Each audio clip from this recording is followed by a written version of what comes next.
Hi, I'm Malachi. Welcome to A-Town Today. Today we will be interviewing Mr. Bonham and asking him questions about the second semester.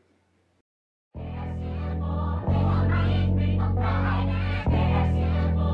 I'm Malachi. Welcome to an A-Town Today special with our second semester interview with Mr. Bonham. How are you? Hey, Malachi, how are you, sir? I'm good.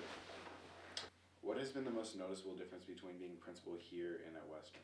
So I've had the unique opportunity to be at Monticello, my first start for 3 years, Western at 4 years, and now at Albemarle. And while they all bring different things to the table, I really enjoy, for one, the size of the school. I mean, we have over 1,900 students, which is about 800 more than the other two schools, respectively. And just the energy and just the involvement that I see in my kids as far as what they're, anywhere between the stuff they're doing academically, also the stuff they're doing outside of school. It's just great to see so many kids involved in so many different things. And I think at the richness of the diversity of what the school brings. Yeah, for sure. What have you seen from the student body here at Albemarle that's impressed you so far? For one, they are very engaged in the work that they do. Mm-hmm. Again, that goes back to whether I see it in the classroom or happen to see it outside of class, and activities, the arts, sports, clubs, things of that nature. And just the fact that they have some maturity and independence about that in terms of just kind of taking care of their business. And again, it's a large school, so it's kind of easy to kind of get lost, especially when you're coming in new, but the sense that they kind of find their niche and find the pathways that seem to really fit them well. And it seems like there's a lot of really unique opportunities for most of our students here to be a part of. What areas are there room for improvement from the student body? Trying to be able to open up ideas to what would make Albemarle better, and figuring out how do we get that information from our students, because at the end of the day, the school's for them. Yeah, absolutely. So switching gears a little bit, obviously fights were very prevalent at the beginning of the year. Mm-hmm. What are some things you and your administration have done to try to prevent fights? Our community, we're like a small town, and I think we all have to own not only our own actions, we also have to own a little bit of responsibility of the things that go along around us.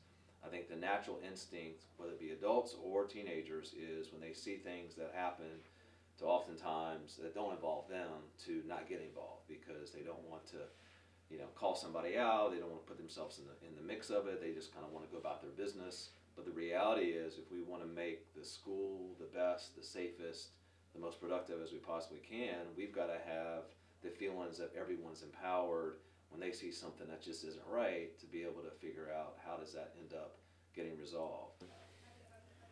How do you feel about your head being photoshopped on pictures such as this one? Oh yes, that and the Johnny Travolta one. Yeah. That was nice. The social media world is a whole, it's like the Wild Wild West, right? Yeah, so you have some epic poems. yeah, awesome. And I get a chance to be, poetic in my tweets about snow and so forth. But I think, I like to have fun with it, right? Mm-hmm. So, I'm one that I love things that are motivational. I love things that are inspiring. I love to just be excited about things and try to look at the world kind of glass half full rather than half empty. And so, when I see some of my students put some stuff out there, it kind of just, it's just having fun with it, right? And as long as it's within good taste, I don't have any issues with it. I'll give them a fist bump and kind of roll from there. Lastly, any Super Bowl predictions? Who do you think is going to win? Ooh, Super Bowl. So I think it's Andy Reid's time. I think finally Andy Reid, after 15 years ago, I think is when he was in the Super Bowl last. I think the curse is off of him and he gets a chance to get his... 2003? 2004? Yeah, I think it was 15 years ago. So I think the curse is finally off and Kansas City comes home with the crown. Really? Yeah. What about like Jimmy G and Deebo Samuel and George Kittle? What about that? Oh, wow. Okay. Hey, Mr. Bonham, thank you for joining me on the second semester interview. Oh, absolutely. Thanks for inviting me.